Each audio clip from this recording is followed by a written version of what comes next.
Piercing the Himalayan sky, a forbidding monolith of rock, snow, and ice. Raw, unyielding, K2, the savage mountain. More deadly than Everest, K2 seduces the best climbers on Earth. Some will reach the summit. Many will die. These are their stories. It doesn't have to be do or die to get to the top. It's the whole process and the journey and the experience. This path that you follow, raising money, and putting the team together and collecting the equipment, sending it over to Pakistan, is all a very important part of the road that you're traveling. The top is ephemeral. It's gone in an instant, but it's what you do to get there. The second highest mountain in the world, K2 is also among the most remote. Yet for climbers, the challenge of getting there is part of the allure. From the first day of planning to the mountain's highest slopes, it is the journey of a lifetime. All in the quest for K2.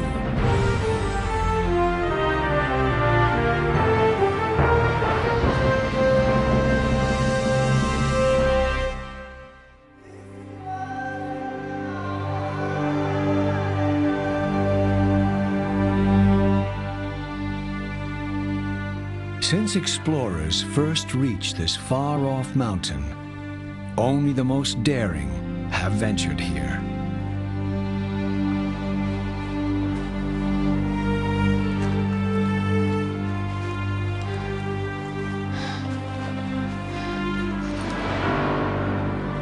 The journey demands years of careful planning and begins with cold, hard cash.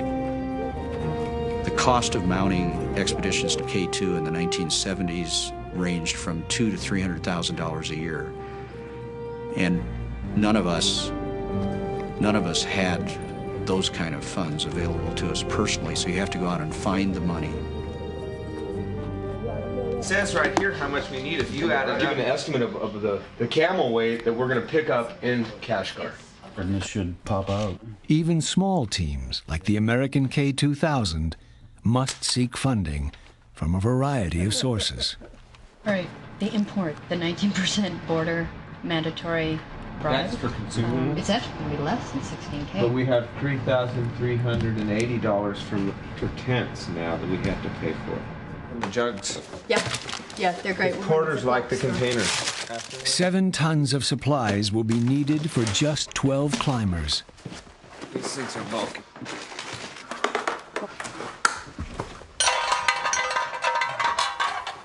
Everything from medicine to matches must be carried on the journey. A simple oversight could cost the climbers the summit, or even their lives. Our budget for land expenses was $165,000. It's actually gone up to about $185,000. With gear, though, the actual budget is more like $250,000. We need the sponsors to make it happen. What about, and are these only goggles? It says access grant, and what that's telling you is your battery's full and that we don't have a signal at all yet. A mountaineering website is a major expedition sponsor. It'll take a second. It's saying searching all regions. These days, with the satellite phone technology and the emails and digital photos that you can, send, that's an integral part of the whole funding process. It's turning what we do now almost into a spectator event. Digital still, this is going to be your video camera. And what basically it does... The internet helps them rally support and publicity. Video on the fly. And later, will bring daily updates to the world via satellite. And the lines intersect at where you are on the globe, and it tells you what the magnetic heading and what the elevation needs to be for the antenna. Elevation meaning the angle? Exactly. I love the challenge and the struggle of trying to find sponsors. But I think the thing that I really like the most is actually traveling through the country that the mountain belongs in.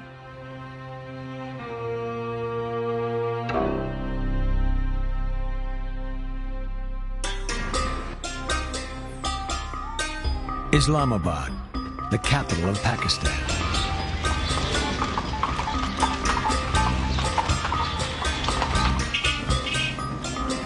The journey here has brought many climbers thousands of miles from home. But K2 still lies more than 600 miles and many weeks away.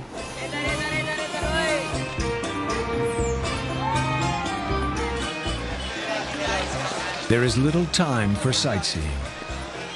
Permits must be finalized, vehicles hired, and food supplies stocked.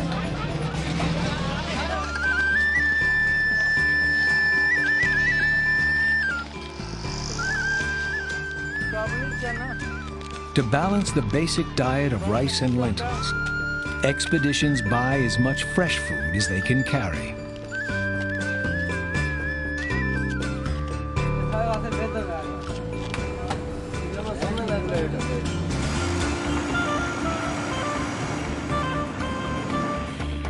From Islamabad, the journey grows more arduous by the day, yet weaves its own compelling magic spell. The Karakoram Highway follows a part of the ancient Silk Route. Here, treasured cloth and spices traveled west, while gold and ivory traveled east.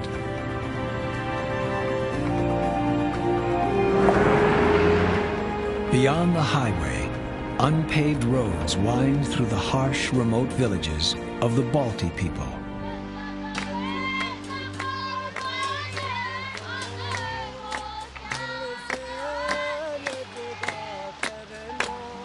The inhabitants of Baltistan, also known as Little Tibet, migrated to the Karakoram some 600 years ago. They live mainly off the land, as they have for centuries. These farmers and shepherds supplement their income by working as mountain guides, cooks, and porters.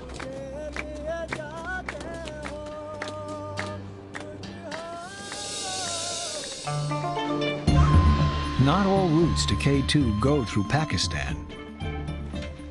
From the north side, teams enter through China. The journey through Xinjiang province is a test of patience and endurance. Slow camel caravans transport expeditions through vast stretches of wilderness.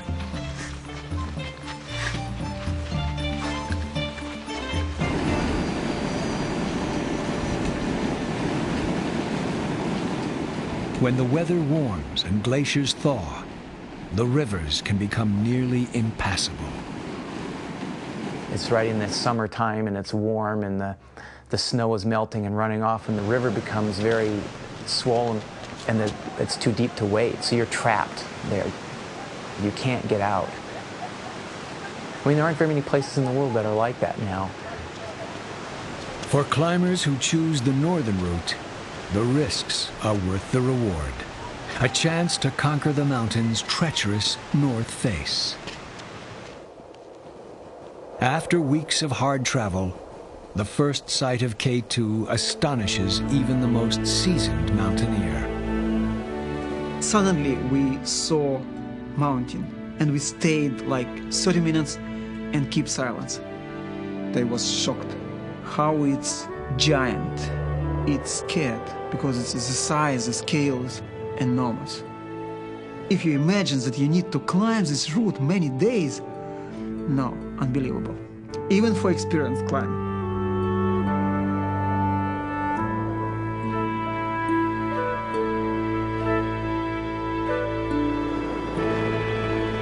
June 1975. After months of fundraising and planning, an American expedition was finally in Pakistan. Their goal, to be the first from the United States to summit K2.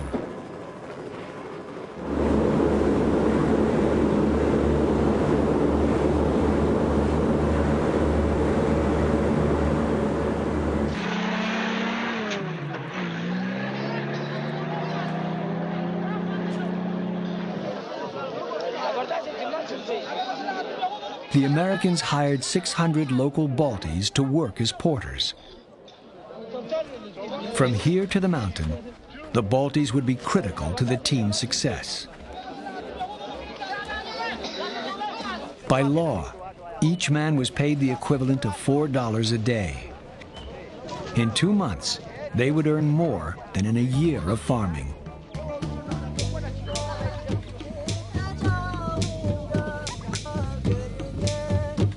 "14 Balties were given higher pay and the same equipment and clothing as the climbers for the more skilled and dangerous work of high-altitude porters.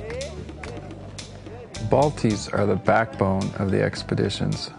They literally haul all the tons and tons of gear it takes to mount an expedition.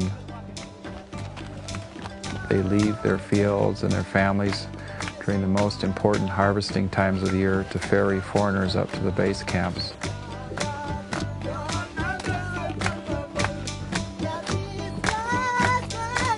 The work is fairly new to the Balties.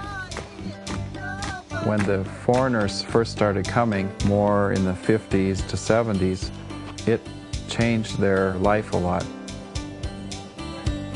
They started having to interact with outsiders who they're very unfamiliar with, and engaging in trade and carrying loads.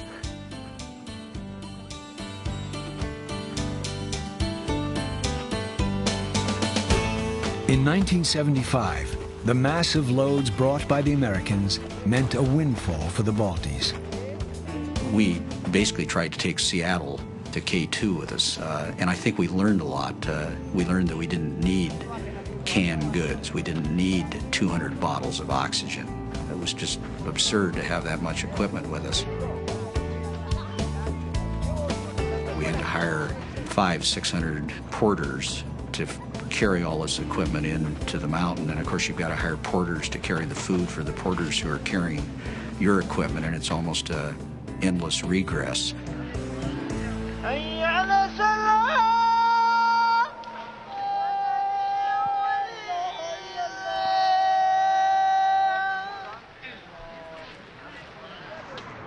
Day after day, the human conveyor belt wound its way through the Broldu Valley.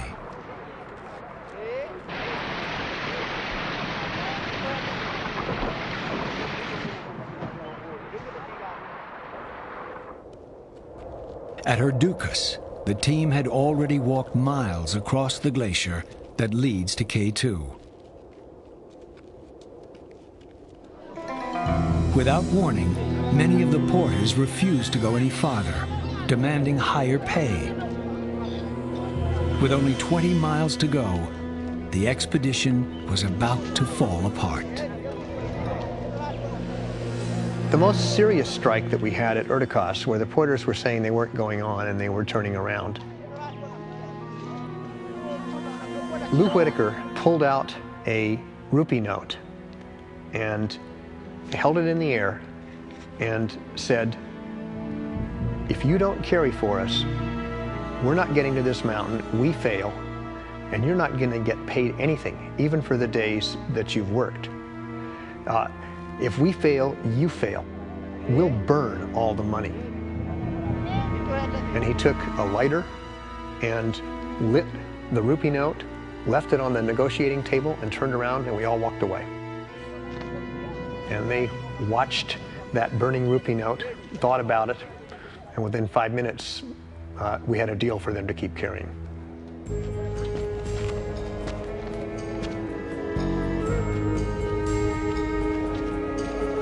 But many more strikes would follow. Hundreds of porters deserted or were fired. It had been nearly 2 months since the Americans arrived in Pakistan. Long delays, illness, and divisions between the climbers fueled a growing sense of defeat.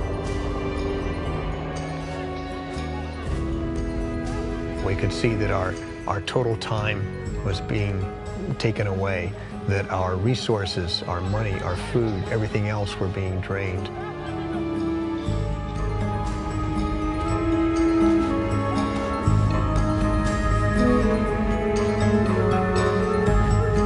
By the time the team caught the first glimpse of K2, the journey had already taken a serious toll.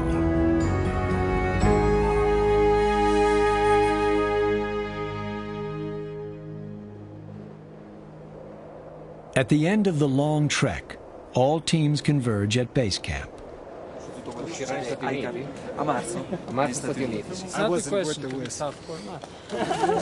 A temporary United Nations for nearly a century. As they acclimatize to high altitude and set up higher camps, climbers may leave base camp and return several times before their final summit attempt. Base camp it's your haven. When you come down off the mountain, it's a place for you to completely relax and forget about what you're doing up on the hill. It's a place for you mentally and physically to recover. There's more oxygen there, the food's better, you usually have somebody cooking 3 meals a day for you, whereas on the mountain you're eating like a bird.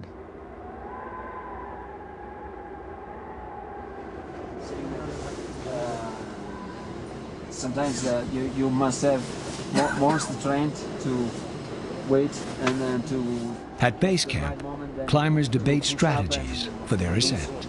Oh yeah, no, I'm by no means saying that this group has to go. It's not. The first stage will be to ferry equipment to set up higher camps. They need tents, food, and fuel, thousands of feet of rope, and specialized gear for snow and ice. Now, the ultimate journey begins. To the summit of K2, more than 28,000 feet high.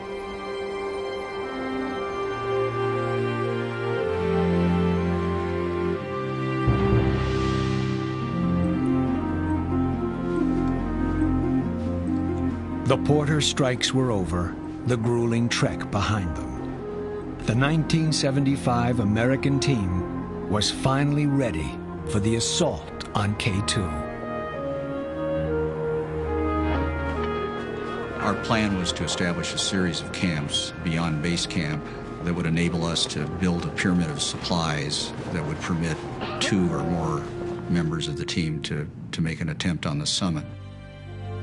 If successful, they would be the first team in history to ascend K2 by the Northwest Ridge. The flanks were so steep and icy, supplies had to be winched up to the second camp.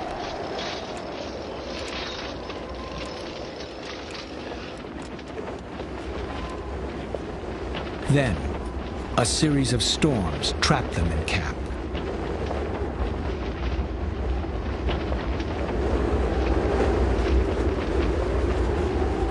Tensions mounted.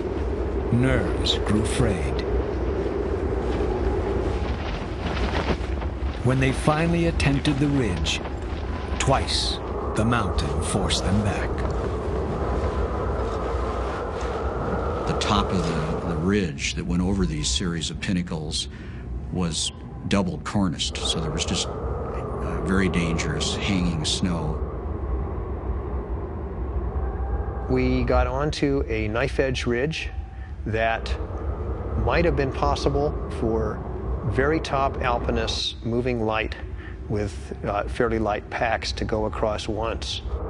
And while it might be possible to climb along that ridge, we felt that it would be impossible to have a climber who got into trouble, sick or injured, to get someone back across that pinnacled ridge to safety. That's it. The expedition is basically over. We've only reached 22,000 feet, and there's the summit up there, 6,000 feet above us. Nowhere close.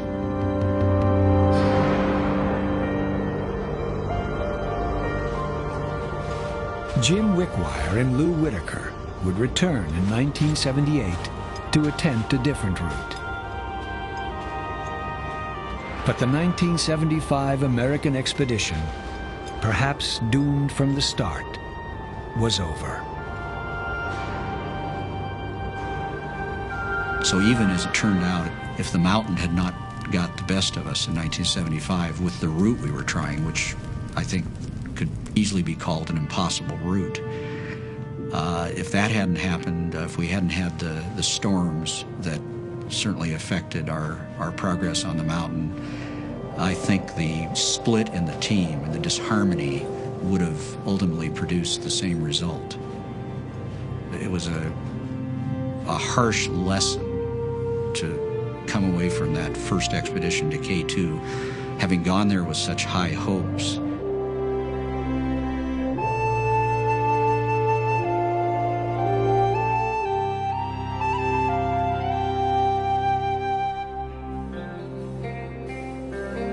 All who brave K2 are driven by a singular dream: to stand in glory on the summit.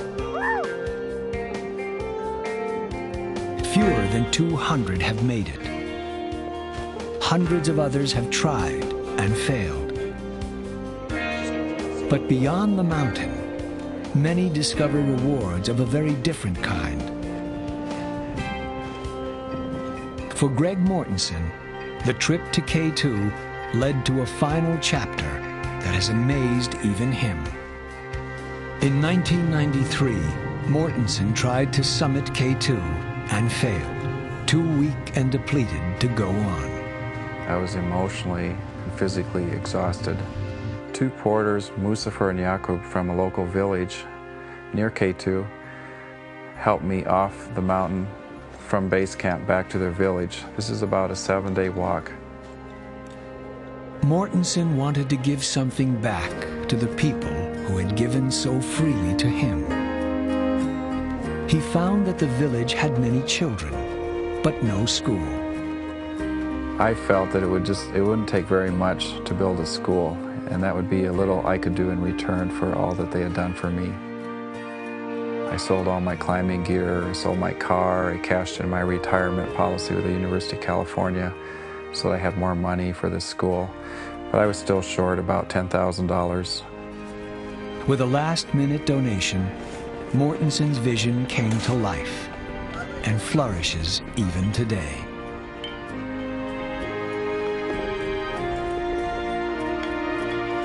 In only 4 years since the first school was done in '96, we've been able to do 104 projects, which includes 12 schools.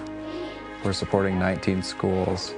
Over 1,900 children are being educated that didn't have a chance before. I think what Greg Mortensen has done with the Central Asia Institute for K2 is amazing. In a way, I think he's become the patron saint of K2 in the way that Everest and the Sherpas had Sir Edmund Hillary to set up all the schools and clinics. Greg Mortensen has done the same for K2 and the surrounding communities.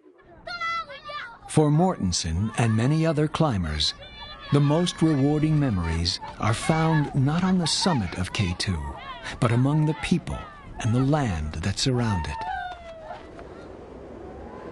Like Mortensen, Galen Rowell never reached the summit, but the journey itself transformed him.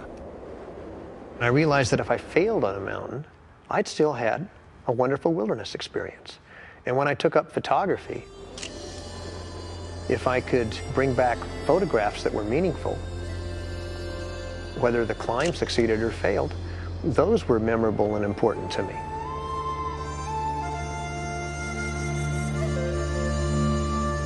So I don't view a failure on a mountain as a personal failure. I view it as an opportunity to have a wilderness experience.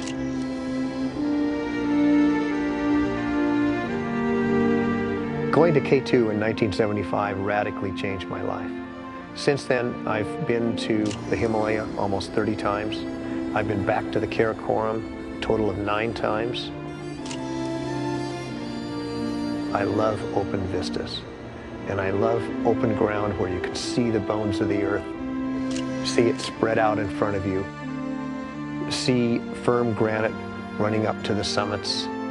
And to be in the Karakoram each time I come back it's just a renewing experience that here is a place that is so wild and so remote and so uninhabited that during my lifetime, and I hope during the lifetime of my children and grandchildren, it will be unchanged, and that they can have the same kind of experiences that I've had.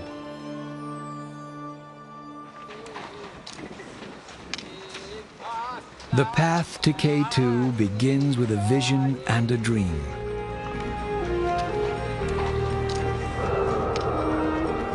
The summit is fleeting, but the gifts of the journey live on. The path, not the mountain, remains the enduring prize.